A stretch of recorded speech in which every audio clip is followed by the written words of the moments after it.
Баршаңызға сәлем достар, менің арнама қош келдіңіздер. Бүгін сіздермен осындай өте жұмсақ, өте нәзік және өте тез дайын болатын пирогтың рецептісімен бөлісетін боламын. Өзім үнемі осы пирогтың рецептісімен жасайтын боламын және бұған ешқандай да таразының, весудің қажеті жоқ.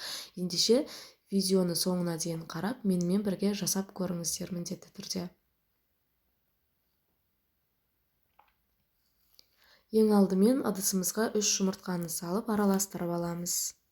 Егер сіздерде жұмыртқа кішкентай болса, онда 4 жұмыртқа қоссаңыздар болады. Және бұған ешқандай миксердің де қажеті жоқ. Енді 1 стакан қантымызды қосып, жақсылап араластырып аламыз.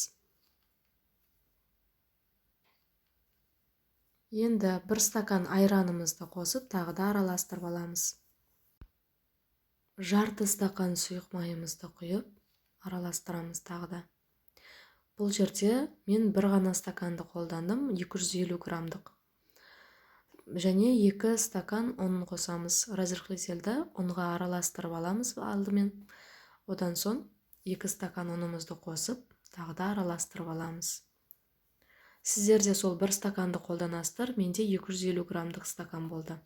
Барлық ингредиенттерді сол стаканның мөлшерімен есептейтін боласыздар. Міне достар, біздің қамырымыздың сұйықтығы осындай болу керек.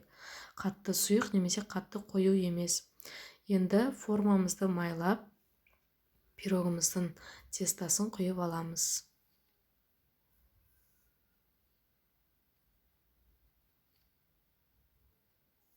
Құйып болған соң, осылай қолымыздың көмегімен айналдырып, барлық жерге пирог бір келкі таралу үшін осылай 2-3 рет ұрып жібересіздер.